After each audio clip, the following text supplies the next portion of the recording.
wouldn't mind maybe introducing yourselves first. So we've got Jeremy here. If you could let these people know what you do. Fine, yeah, I'm Jeremy Clifford. I'm the editor of the Yorkshire Post and the Yorkshire Evening Post. I'm responsible for 18 weekly titles across the whole of Yorkshire, so from Scarborough, Harrogate, Halifax, Wakefield. Previous to that, I was in Sheffield for 2.5 years as the editor of the Sheffield Star, and then before that I was editor of the North Kents Evening Telegraph down in Kettering. I started my journalistic career in Hull, at the Hull Daily Mail, as a reporter, and I've moved around the country just building your profile until you get to the editor's position. Brilliant. Thank you, Jeremy. And Michael. Yeah, I'm Michael. I'm one of the TV directors with BBC Yorkshire. Most of my time is spent directing Look North, which, if you haven't seen it, is the BBC's local news programme for the Yorkshire region, with the most watched news programme in Yorkshire. We also do a number of different programmes from the studios as well. We do a couple of sport programmes, one which is Late Kick-Off, which is all about football, and there's the Super League show, which goes out across the whole of the north of England, all about Super League rugby. And then we do a politics programme called Sunday Politics, which is a political debate show, and I'll let you guess which day that goes out on. I also travel out on OBs now and then. We direct from location, so 2012 was obviously a big year with the Olympic Torch Relay coming through Yorkshire, so managed to get out of the building and direct some full live half-an-hour programmes from on the road, which is always fun. I've been up here for 3 years. Before that I worked at BBC in Birmingham, which is where I'm from originally, as a technical operator, which is a role where you cover all sorts of things from lighting to sound to cameras, vision mixing, graphics, all that sort of thing, and then, as I say, moved up here 3 years ago to take up a bit more directing work. Brilliant, thank you very much. So I'll pass straight over to Beth here. Let's get started. Okay, so just going to do some Q&A sort of stuff, and then if you guys have got questions afterwards, then feel free to chip in and ask anything you want. Well, not anything maybe, but anything related to the topic. So firstly, I mean, tonight's sort of about networking, and so it's probably best to find out why you think it's so important for people, especially people who might have just graduated uni or are looking for work experience or that kind of thing. Okay, shall I take it? You go first. Right, yeah. okay. Why is it important? You need to do it to build your reputation, really. One of the greatest strengths from networking actually is when you're not there and people are talking about you, and they'll talk about you because of what you can do for them, or that you've built a degree of trust in a relationship with them, or that effectively that you've said something that is of value to them. So it's what you give to them. And so in terms of networking, it's not about you, it's about what you can do for them and what they take from you. Michael? I mean, I know at the BBC, I'd guess that networking with the people that you work with, but then also sort of for you, the police, the fire service and those sort of contacts are really important if you're working on a story. For me, on a personal level, I have no qualms in saying that my whole career path, probably over the last 6 or 7 years, the whole foundation of it has been networking. It is that important.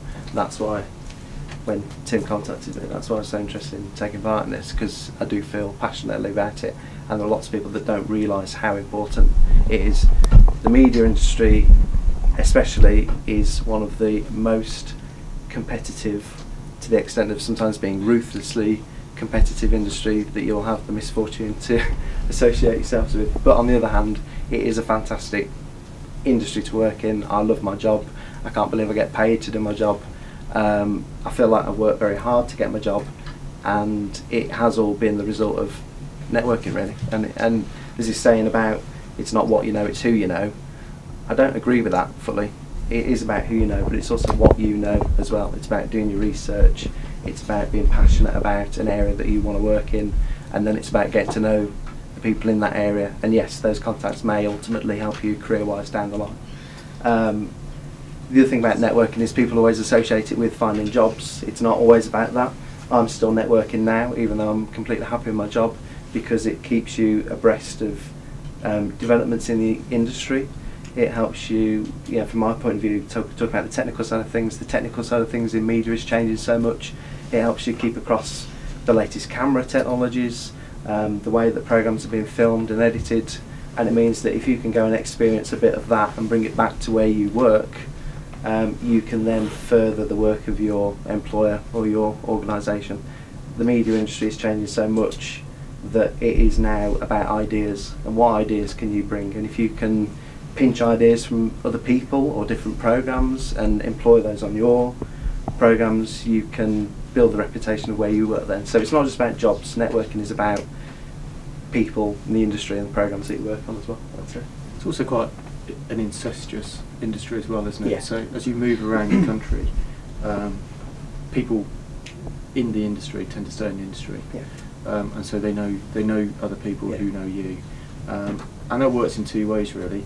One, that helps you to develop your career and your network of people within the profession, but also two, if you're in a profession, then if there's something that's happening in Hull and you used to work in a media organisation in Hull, you will share the story with them, and because they will share it back to you. It's a two-way thing. Yeah. So let's take this as a classic example. You have a fatal RTA, so there's a road traffic accident, someone's died, and the people who died in the car don't actually live in Hull. They lived in Leeds, and the whole Daily Mail were covering that story.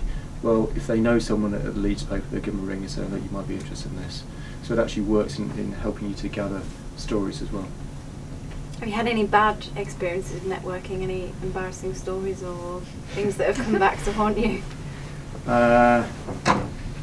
Well, and if not, why not? What are the best tips you can give to someone? well, you who might, wants to it's a bad experience, but I suppose you might walk away thinking actually that was quite a good networking experience. So I had to go and give a talk at a dinner for the Society of Felons, which was it's a very historical organisation who they used to be crime fighters before the bobbies were invented.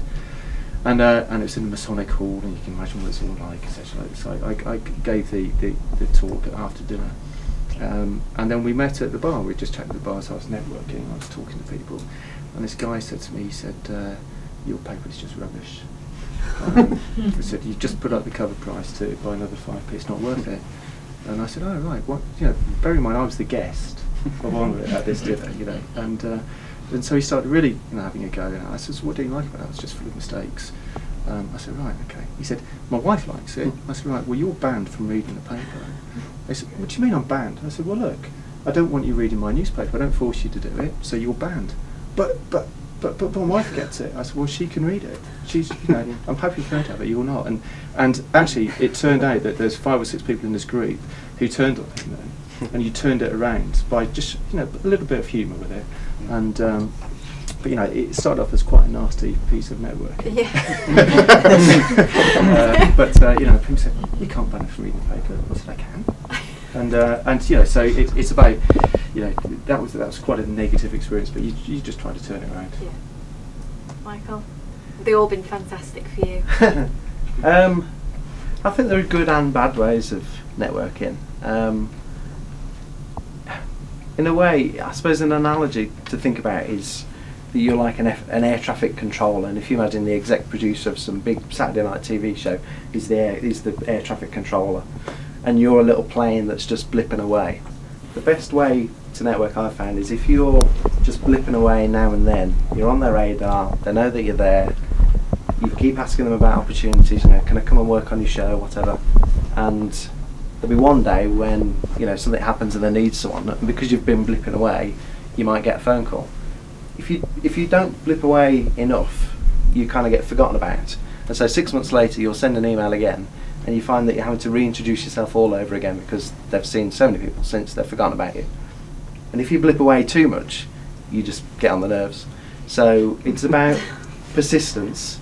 It's about doing it politely.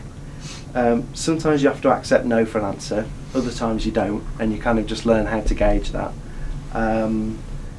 And don't be afraid if people turn around and say, I'm sorry there isn't an opportunity, we'll keep it on file, and you get that standard, we'll keep your details on file. Just persist, absolutely persist with it, to the point of polite nagging, because eventually something will come up. If all of you are nagging in this room and one of you is nagging a little bit more, who's going to get the phone call? That's unfortunately, that is the way to think about it. But you don't want to blip away too much that you annoy the hell out of them. I mean, I don't know if you two agree, but someone said to me, after work experience, obviously with social media now, add the people that you've been working with, follow them on Twitter, Yeah. and obviously, like you say, don't do it too much, but just tweet them every now and again, or reply to something they say. Would you say that's a good way to kind of keep in top of contact? Social media is your best networking tool nowadays. We didn't have it when I first started out, but you definitely need to use it because it builds your profile and builds your reputation. But you've got to use social media intelligently. You've got to have something interesting to say. You've got to be engaging. So the people who use social media, it says good morning. Why do you do that? So sorry if someone's just and then you use social media to build your network. So if you want to build a news reputation, then you follow people associated with news, and you mind people's lists, and so that and then you get your stuff retweeted, and you're just using that to build your profile. It's a really powerful tool nowadays. Yeah. And would you say building that profile is important? Because obviously a lot of people our age, we're students, we like to go out and have a drink, but if you saw something that you thought was inappropriate, would that put you off working with them professionally? When I interview people, so these are journalists who've already got a job rather than people who haven't, the first thing I do is I look at their Twitter profile. And when they're in the interview and they've got the CV and say, yes, I use social media to do all this, during the interview, I call up their Twitter account in front of them and I see how often they've tweeted. And because if they say, yeah, I do it every day, and I say, well, you haven't done it for 5 days. It works both ways. And I think it's a little bit harsh if they're doing something inappropriate and they haven't got a job. But if they're using their professional reputation and they're doing stuff, then that's going to damage your reputation when they're an employee of your business. Yeah. I don't know about your view in the BBC. I echo what you say about that thing about building a profile. The other thing now is, with CVs and things, gone are the days of boring old paper CVs. If you are a filmmaker or you make music or whatever, get it on YouTube, get it on Vimeo, whatever, and send that as a portfolio, because it's this other thing about standing out from the crowd sometimes, isn't it? And if you've actually got real examples of your work that have been nicely edited, you don't want anything too long, but something that is enough to catch somebody's attention and that leads to a follow-up phone call or email or whatever. And I think so. You're right in that social media can help build on that. I don't personally network on social media because some of it is a confidential thing. You don't want to be giving your details away on social media. I think it's great for finding contacts and initially making that first hello, how are you sort of thing. But all the relationships that I've made on there, and I've made some really good friends out of it. I'm going down to London in a few weeks, meeting up with some director friends that I just came across on Twitter, and we're great friends and keep across with what we're all doing. But I don't speak to them on Twitter and stuff anymore, really. It was just for that initial hello, what do you do? So I think, just be savvy with it, really. Be intelligent about what you're putting up there. It is viewed as another extension of your CV. So there are some things you wouldn't put on your CV. Why put them on social media? Speaking of CVs, if someone was applying for work experience or an internship or even a job, what would make them stand out, both with the CV or bits of work that they're sending you or show reel or something? I rarely get to look at people's CVs because I'm probably not in a position where we're hiring and firing staff. But I've seen some really good ones over time. I think that thing I was saying about doing an online portfolio with video is really good. There was a story I heard along the way once. A production company who rarely recruits because they get so much interest for jobs anyway. Wanted a runner. I'm sure you all know a runner on a TV show. It's kind of started at the bottom, making teas and coffees and all that sort of thing. And they were absolutely deluged, as you can expect, with CVs and things. And there was one guy who just got a white postcard and just attached a runner bean with a bit of glue and just said, I am the runner for you, with his mobile number. And you can guess which one got a phone call from the production company. because if you've got loads of old, boring paper CVs and then that, you think, oh, what the? And that one got a phone call, and that it's that thing about, you know, the media is a truly creative industry. It runs on creative juices. So, you know, think about how you can market yourself creatively. You know, we're not an accountants. We don't want paper CVs. You want to see visual things. If you're into music, send us a CD or an MP3 or whatever with music on, because we want to see what you can do and how you do it. That's my advice, probably. Yeah, behind that creativity, you have to have substance as well. So, you know, make sure you have done stuff. You know, you've not just gone to university, got a degree, and say, oh yeah, I want to be in the media. Prove it. Prove what you've done. So, you know, when I started out, I had a whole load of work experience when I was 16, 17. I went to Liverpool University. I edited the student newspaper. Got a crap degree as a result of it, but you know, it's what I wanted to do. We're not looking at anyone. Still passing. And then put your CV together based on that. And I think nowadays, whether it's newspaper or broadcast media, you know, we will be looking for people who have got multimedia skills. So it's not just about writing; it's about, you know, doing video, it's about audio, and so that should form part of your CV nowadays. Yeah, and I mean, obviously, there's been a big transition from print journalism to online. Is that something that you'd really encourage people to get their heads around? Yeah, you know, if people haven't got skills in editing video, they can be at a real disadvantage. Yeah. Is that even for somebody that just wants to write as well? If they can edit a video, would that no be? such thing as just wanting to write. Okay. You know, we are in the print industry. It's a multimedia industry. So you know, it's the mantra that we use is digital first. So you're writing online before you write in the paper. You write for the paper last. That's because you start your story with a tweet on social media. You write something online. You do a bit of video. You record a bit of audio. You get back to the office and think, right, I need to write the story now. And what would you say would be the first steps for people? Because there is that saying of, to get experience, you need experience. Do you think student media is a great way of showing people what you've done before you actually get at a professional level? I do. I think it shows you're keen. It shows that, as I said, you're not coming here just to get a degree. Yeah. You want to be in the media industry, and so you will find the time to go and do things. Yeah. You go to the arena, you go and write a gig review. You'll go and cover the Tour de France. You'll build your own portfolio. It doesn't matter if it's published or not.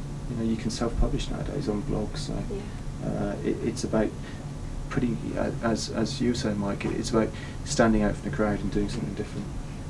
I mean, any experience helps, as you say. And the other thing with that is, you don't have to start networking on the day that you walk out of this university. I don't know what year you guys are in. I got my first paid job at the BBC when I was in my second year of university, because I just went absolutely full belt at it from day one of university, because I knew that was what I wanted to do. And yes, the degree helps. I've actually got a degree in geography, so completely unrelated to media, but I knew it was what I wanted to do, and experience really does count for a lot. The other thing with that is, if you are going out writing a gig review, filming the Tour de France coming past your house or whatever, over time yes, it is becoming multidisciplinary, lots of different technical things going on, but over time you'll pick out the job roles that interest you.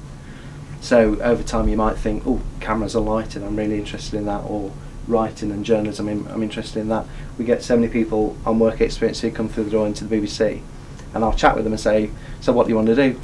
And the answer is, I want to work in TV. There is no such thing as I want to work in TV. That's like you saying to me, what's my favourite colour? And me saying, well, somewhere between red and purple. There's no such thing, to the extent that, if you excuse me reading something off a piece of paper. I don't know if anyone watches The Voice, but I just caught it on the iPlayer this afternoon and wrote down a list of some of the credits that go up at the end. So remember, I want to work in TV. So do you want to be a presenter, writer, musical director, archive librarian, scenic supervisor, art director, camera supervisor, set designer, stage manager, floor manager, graphic designer, lighting designer, film editor, online editor, dubbing mixer, vision mixer, production accountant, production executive, production coordinator, DV director, producer director, script supervisor, Or if you want to be a producer, do you want to be a line producer, edit producer, senior producer, or executive producer? Or you might want to be the series producer. Oh, and then there's the director. So when people come in and say, I want to work in TV, try and narrow it down a bit. Because it, in a way, it kind of proves you don't know the industry, and that's the other thing of doing your research. Research. We're not saying you've got to absolutely choose one of those job roles, but you can narrow those down into fields and areas, and if you can choose an area at least that interests you, go and get experience in that area. And you may find that you absolutely hate it, go and look at something else, but try and narrow it down a bit so that you could say, I don't know exactly where I want to work, but anything visual, cameras, lighting, graphics. I've shadowed a director of photography on a BBC One drama. Great. But I know from being at the BBC that even those roles, they're multi-skilled. People don't just do lighting, they don't just do cameras, and even the journalist, like you said, the presenter, they're not just presenters, they're video journalists. So a lot of the time they'll go out and shoot it, they'll have to light it themselves, and then they'll come back and edit it. So they do everything. That's the way news is going. It's not the same everywhere, so don't fall into that trap too much. News is becoming more multi-skilled, and we have video journalists who will take out like one of these cameras here and go and film their own material. Things like The Voice, your big Saturday night primetime glossy floor entertainment show, are absolutely set roles, and that industry is pretty much all freelance. So you will be a freelance script supervisor or a freelance vision mixer, and that's a completely different kettle of fish then, because then you're talking about freelance roles. Yeah, and in freelancing networks even more important, because if you get a job, it's because of a contact. If you don't get a job, it's because you don't have that contact. What tips would you give to someone starting out networking? Starting off networking? Yeah. I mean, what's the best thing you can do, and what's the worst thing you can do? The worst thing you can do is to be a wallflower and to not have anything to say for yourself. So you'll go to an event or something, and you will come away having not spoken to someone or spoken to someone that you already know. And what's the point of that? What you need to try to do is conquer the fear of rejection. So you're there, and the hardest thing to do is actually to open up a conversation with a complete stranger. But that's what journalists do. And what's the worst that's going to happen? So if you say hello to someone, what are they going to say? Nothing? Or what are they going to say hello back? So it's actually, just plucking up the courage to do that. And my tip I would do, there's a great journalist friend of mine who's a bit of a nutter, and he made it his mission to say hello to 5 strangers a day. And I met him when I was in Leicester, and he was coming up from Mark Albert to come and see me, and he'd only spoke to 4 people that day, and he was on the bus. So he just decided to strike up a conversation with the 5th person, so that he had his 5th person in the bag. And it's just practice. Okay, yeah, he's a bit of a maverick. It might go the wrong way for some of you, but it's practice. It's practice talking to strangers.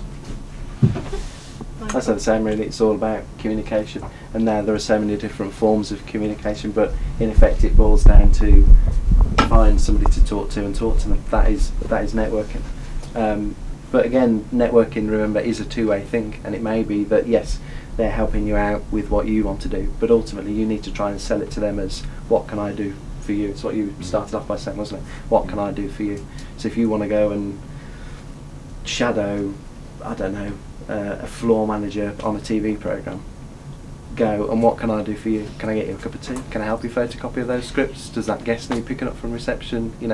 Make the most of opportunities as well. If you sit there, as you say, like a wallflower and don't take part, you just get lost in the crowd. And again, we have people in who unfortunately don't make the most of an opportunity, and if you ask me what their name was, I couldn't tell you. But you'll get other people who come up and badger you and pester you, and I'd rather have someone pestering me than sitting there not taking any interest. The worst people who do work experience are the ones who, you show them where to sit on the desk, and they sit on the desk for a week, and that's what they do. And you've got to go to your news editor or whatever and say, is there anything I can do, is there anything I can do? And in the end they just say, oh, for Christ's sake, can you come and do this?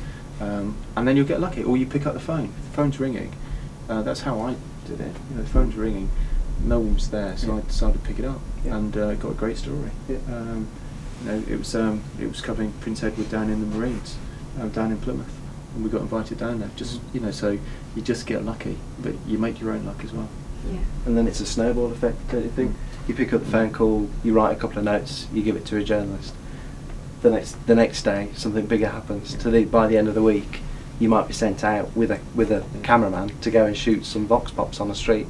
Well, okay, you've shot some vox pops, but you've shot the vox pops, whereas other people would just be sitting there doing nothing. So get involved, and as you say, what's the worst that can happen? An editor says, no, sorry, I'm not happy to let you go and do that. But if you don't ask, you don't get, do you?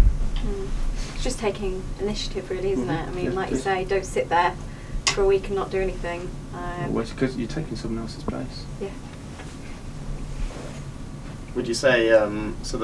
For the ratio of interns and placements that people have at the workplaces, how many of them actually end up? How many of them do you meet again, or end up giving a job to? That's a tough one. I mean, let's take an example. We had someone from this university, from the journalist course, who's been at the Yorkshire Post. He's been earning hardly anything a week, £100 a week, by doing the lists, for the what's on guide and that sort of thing. He became really invaluable, and now he's just got a job at the Wakefield Express. So, but he was good, and he put himself about. How many did we see?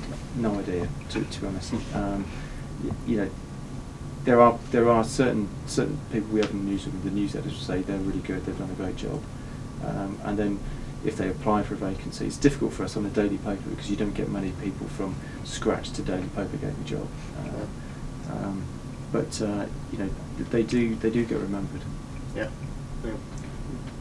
Same really with BBC. The competition is so fierce for work experience placements. I was saying to some of you before, we started to the extent that to get a work experience placement at the BBC, you have to go through an online application procedure. It's ridiculous the number of people that are desperate to get in, to the extent that they've had to put in an application procedure that you now have to apply for a placement as if you were applying for a job. It's that competitive.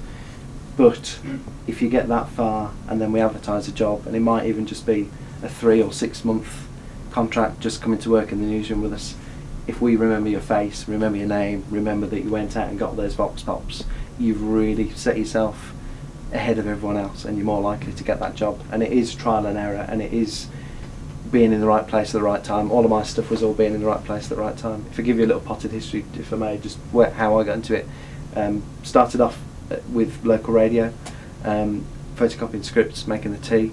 It was a big open plan newsroom. Got to know one of the producers on a political programme. Worked as a researcher there for 3 months. Then went to a current affairs programme. Worked there for 3 months. Did a couple of days with Country File. Got recommended to Panorama, who were coming up to Birmingham to do a special show. Worked for them for a week. Eventually got into the TV newsroom and worked, like you were saying about that guy, virtually for nothing. And then a lady went on maternity leave, and because I'd trained up on that kit in that newsroom, I got the job. So it was a while, it was a long time coming, but eventually you got the job because you've been there and you bothered to put in the effort to be there. And it does feel awful, and you'll have people on your back, like my dad was on my back. What are you doing? Are you sure this is right? And you've got to, if it's your gut instinct that is what you want to do and you're passionate about doing something, you got to stick with it, even if it's you're not earning much. Something will definitely come up eventually. I can guarantee you that much. But you've just got to be in the right place at the right time, really. Yeah. And you've got to move as well. That's the thing. Yeah. You have got to move around jobs to get the experience. Great. Well, I mean, to finish off with, any last sort of top tips, not just for networking, but for taking those first steps into the industry? Yeah, I think so. Prove that you're committed. Prove that you're passionate about it. You've heard how competitive it is, even just to get work experience. So, like yourselves, if you think there's only 52 weeks in a year, that means we have 52 slots at best for the whole of Leeds for someone to come and work for Yorkshire Evening Post.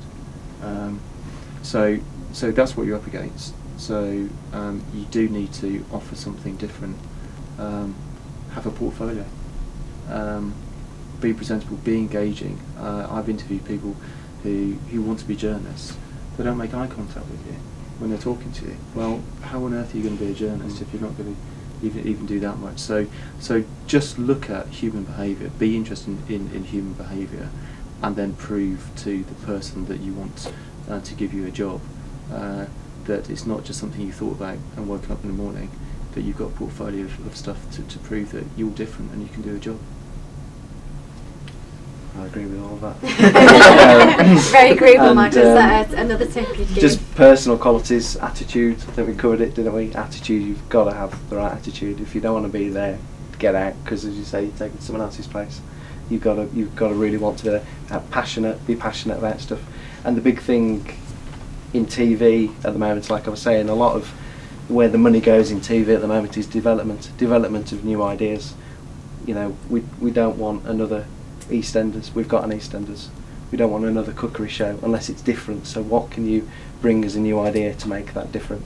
You know, you look at something like the Great British Bake Off. Whoever came up with that has absolutely nailed it, because that will have been in development for a couple of years. They've launched it at the time when Britain's going through this home baking revolution. It's therefore drawing in a massive audience. You know, it is a success format. So there are lots of roles actually in TV development, working with production companies to launch what they hope to be the next big thing. So don't come in and do the things that we're already doing. Come in and challenge the way that we do things. Ask us why we do stuff like that. Suggest your own ideas of how we could do things differently, because it's keeping things fresh then and making them more appealing. Can I just add something else? Yeah, of course you can. It takes me back 27 years ago when I first went to journalism college, and there's a guy who interviewed me, and he said two things, which actually three things. The first was, if you only want a 9-to-5 job, be a banker. So you are a journalist as a vocation. You know, it's not a job. You know, you will be doing it. You know, you'll live, breathe, and sleep it. You know, especially with social media nowadays. Secondly, be prepared to lose your friends, because you know you'll be called out in a job at 8 o'clock at night when you're supposed to be going out for dinner with someone or going for a pint with someone. You can let them down. They'll forgive you once, they'll forgive you twice, but you know your friends will be journalists. That's the other one. And the last bit of advice, which will make you a good journalist, his advice was always close the garden gate. I'll tell you what I mean by that. So he was doing, he used to be night editor PA. So this is about 50, 60 years ago. And he was competing with the Nationals to get a story where it had been a murder, a young child had been killed. And all the Nationals were there, and he was there, and he cycled to the job because he didn't have a car. And all the national reports had been turned away, and he was turned away as well, but he left his card, and they rang him the next day, and he said, just out of interest, why did you ring me and not the guy from Daily Express? He said, because you're the only one that closed the garden gate. So remember your manners. Yeah. Pleases and thank yous. Yeah. Brilliant. I think, should we open the floor up to questions? So if anyone has any questions they'd like to ask, just put your hand up and I'll point to someone and then fire away basically. Kirsten. As part of our third year, we've made websites that show off all our work. If I were to send you the link to that, what would you expect in an email or as part of the format along with that to show you what I can do that would make me stand out from a crowd? Give me a screenshot rather than a link. Keep it brief. But people in telly, I'm sure newspapers as well, are ridiculously busy. Yeah. So even the less clicking that's possible. It sounds like we're really lazy, but it's just time, isn't it? Yeah, I've been in London all day today. I've come back to do this, and I know I've got 140 emails to deal with. Yeah. So am I going to click on a link? Well, I might look at it and think I'll look at that tomorrow. If you give me a screenshot, it's visual, and journalists are very visual people. Do you get much stuff in the post? I don't think I do. Send it in the post then. No? No. Send it in the post. Well, Send it in the post. yeah, then I'll have to input the link. Yeah, that's true. But, but Send a little thumb drive. I was thinking, Oh yeah, with, okay. with I'll do C- that. That would go in. Yeah. that would work. It stands out from the crowd, doesn't it? I had one person that applied for a job at Channel 4 and they actually sent a door, a full-size door with a footprint on and a little note attached to it saying, please let me get my foot in the door, and they got the job. Because it was different. Gets back to that thing, especially people like Channel 4 would love that because Yeah. it's creative, isn't That was an it? insult. It's creative, isn't it? And it's standing out from the crowd. And how easy is it to delete an email? But how easy you feel a bit guilty chucking a lovely. If you send a really lovely portfolio in the post, you're going to feel guilty chucking that in the bin. It's also a bit hard to put a door in the bin, isn't it? Yeah. I mean, obviously a lot of jobs or applications you send a cover letter, but would you actually find it more useful if in the email they put maybe 2 lines about themselves and made that really exciting, so it made you want to look at the cover letter and CV? Or do you just want facts in an email, everything attached that you need?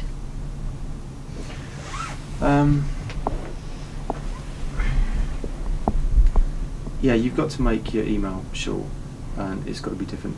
One tip is don't do to who it might concern, or dear sir, or dear madam. You've got to put my name on it, because otherwise you haven't put any effort into it. So if it doesn't have my name on it, it doesn't get opened. Yeah. You get a spelling mistake on it, it goes in the bin. It does. It doesn't matter how good the application is. So I don't expect much on an email. I expect 2 pass with a click through to the Word document or whatever you're going to send with your CV on it. But 2 passes, it's got to be engaging. Okay. Anyone else? Yes, I would. It's nothing related to networking. Actually, I'm a PhD student here, international business, and I'm gonna be looking at the nation branding theory, Brazil image in the UK by media effects. So I would like be talking through my supervisor to either one, like BBC World or Yorkshire, and like which kind of messages are you talking about Brazil that makes association with the Brazil image and can damage, business negotiations and things like that. So it's like I'd like to just exchange cards maybe, and then later on talking to an editor. Do you have an editor like who writes about Brazil or Latin America? How does it come to you? How those do you publish anything regarding Latin? Not here, mostly in London. Yeah. Yeah, I mean you're really talking about the quality national newspapers and BBC World. You need yeah. to be like in London. Sorry. Anyone else? So you're not networking very well at the moment. No questions? Somebody must have a question. Or have we just covered absolutely everything? Everyone's going to leave tonight and get jobs in media. Eric, you must have a silly question. You always have silly questions at Leeds. I actually had a few when we were going, but I didn't want to interrupt. Well, what let's do it the other way. What do some of you guys want to be? Is there anything that we could help? Don't say you want to work in TV. Yeah. Does anyone have an absolute dream job or role that they want to get into, or just an idea of an industry, or?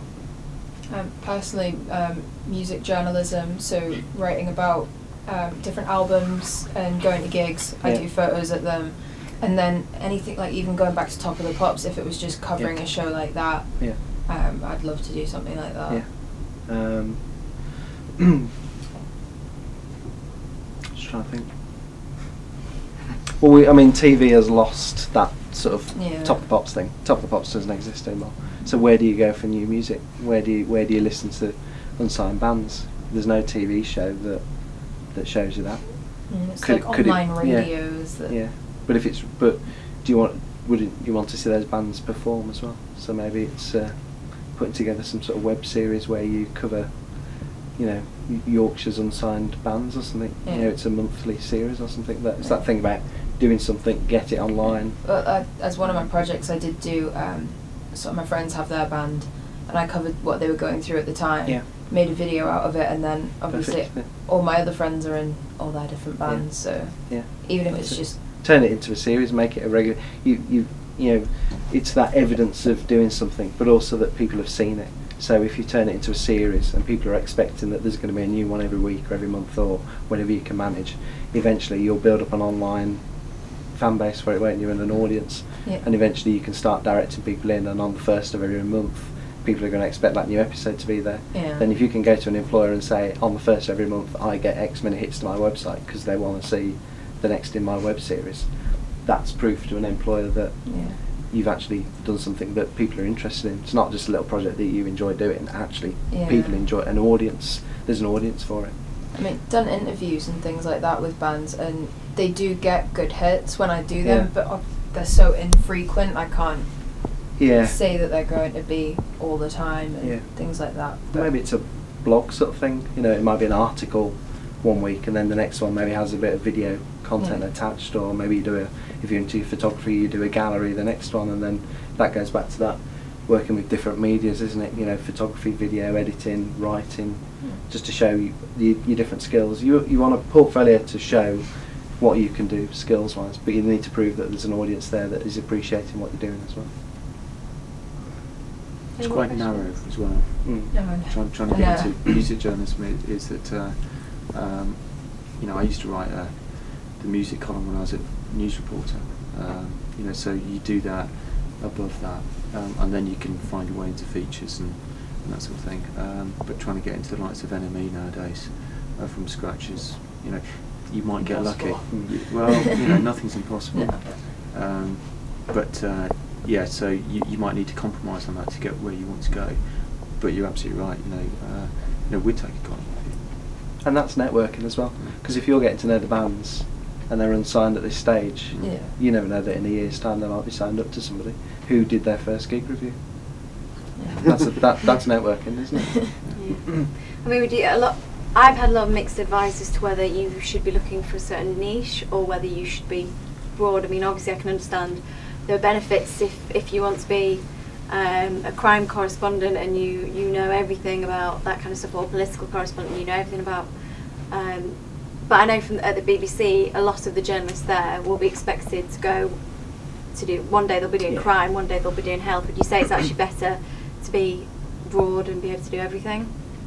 Or would you prefer someone who's... You don't sort of- specialise in your first job. You know, you become a news reporter, Yeah. and then you'll be covering all sorts of things, and then once you get better at what you do, you might be given a specialist one to do. So, you know, council, crime, health, but you don't start off your working life as a reporter saying I'm going to be a crime writer. Or a court reporter or whatever. So, you know, you've got to get in and then build from there. Have a niche as well. I mean, as a person, so if you do decide to specialise, make yourself stand out from the crowd in that thing that you're specialising in. Just seen today Laura Koonsberg is coming back to the BBC. She was with the BBC. She moved around. She went to ITV, and now she's coming back to the BBC again. So there's obviously something about her that the BBC likes and wants to keep. And actually moving away from an employer and doing something somewhere else and coming back, I think the BBC likes that sometimes as well, because you've had experience in another newsroom, a different department, you know. And the other thing that the BBC is good at, which we're experiencing a lot in BBC North at the moment with Salford on the doorstep, is attachments and secondments. So I've got a staff job at Leeds, and so have a lot of my colleagues. But it may be that there's a 3-month or a 6-month opportunity to come up to go and work on the One Show, or I don't know, go and work on BBC Breakfast. There's a guy from work who's over there this morning working on stuff. So when you work for the BBC, you don't just work for BBC Look North, you work for the BBC. So if you want to go somewhere else in the corporation, do something different, there's often a door there, or they'll make it happen for you with a view to coming back, and your job's sitting there for you for when you come back as well, which not a lot of people will do for you. Yeah, it's pretty good actually. Massa, yeah. Going back a bit regarding CVs and portfolios, I mean, if someone was to apply for a placement or work experience, but they were being a bit more direct, like trying to phone in or something. How would you feel about that? I mean, do you think it's better to give an email or to post something, or do you think if people were to phone in, you'd think, okay, this person really wants it? Try it. It depends what's happening in the day. But if I've got someone who's there saying, will you give me a job, work experience, I would probably pass you on to the person who deals with our work experience stuff. But at least you've made contact. Mostly, I would expect someone to write, but try anything. It's as Mike says, it's a creative industry. I mean, years ago when I was at your stage, I was at college in London, and the editor of the Daily Star had written in the UK Press Gazette, the trade journal, about how he didn't believe that he should have indentured journalists, and indentures were like you're on an 18-month apprenticeship type thing. And so I wrote to him. I said, I agree, take me on, give me a job. And a week later, I got a call in my horrible little flat I was living in London from his secretary to say, the editor of Daily Star wants to see you. Can you come in tomorrow? So I sat in his conference room, and there must have been about 25 people all discussing the general election. It was Margaret Thatcher's election. And he put me on the election desk for 2 weeks. So I covered the election for the Daily Star, just because I was just a little bit, cheeky. Didn't want to work for the Daily Star. But at the age of 21, it was a great experience. There's a lot to be said for if you don't ask, you don't get. And as you said before, it's the same as talking to a stranger. What's the worst that can happen? Someone says no. The number of doors I've had banged in my face from people who said no. But then you'll get one who, on the first time round, will say, yeah, come in, have a look round. The thing with what we do is we're busy all the time, and you were saying about a phone call, and I think, yeah try it, but don't be disappointed if we don't have a call. Don't be offended. Don't phone every single day and pester, because you'll make it worse. No, try the last thing you wanted is have a black mark next. You don't want your name to be remembered because you pestered. You want your name to be remembered because you were quite good. But there's nothing stopping you phoning us up and saying, I'd like to come and do work experience. I know there's a lot of competition. Could I come and watch the programme go out live from the TV gallery? From your point of view, one of the strongest things to do when you work experience for in the media is to come in with a story. So if you've got stuff to do with bands, then once you're in the door, go to the feature to say that I've got some stuff here about this undiscovered band in Leeds. It's copy, it's good copy. Yeah. I think maybe time for one more question if anyone has a question, and then otherwise we'll wrap it up, I think. Anyone? Okay. I want to go into sound engineering, and I'm doing some kind of live sound at the moment, and I find it quite difficult to actually show people that I'm doing live sound, because obviously it's done when the evening's done. So what would you recommend with that? In theatres or? Well, is it at the moment I'm working at a club with gigs. I did some TV work before that. There's a lot to be said for testimonials from people. If there's a name that you've done work for, or whether someone could write something on your behalf, like a referee on a CV. But if you could I've got a few testimonials from presenters that I've worked with in the past, and as soon as people see a presenter's name, it's that evidence thing, isn't it? An evidence-based portfolio of, adding a bit of credibility to what you've done. So if you've worked with another sound engineer perhaps, or worked at a particular high-profile venue, get a testimonial from them. It acts a bit like a reference on a CV, and it just adds a bit more weight to your argument, doesn't it? Brilliant. Well, I think thank you very much, Michael and Jeremy, for coming along and giving your spare time, or maybe not spare time. Email time. Good luck with the emails, as usual, I'm guessing. And post now as well. Expect. And Michael, thank you for changing your shift. That's okay. As they were mentioning earlier about it not being a 9 to 5 job, Michael changed his shift and was in at 5 this morning. Were you? Got up at 4:20. Yeah. Yeah. To do the early buttons to Yeah. come in today. So. So can we have a massive round of applause for both our guests?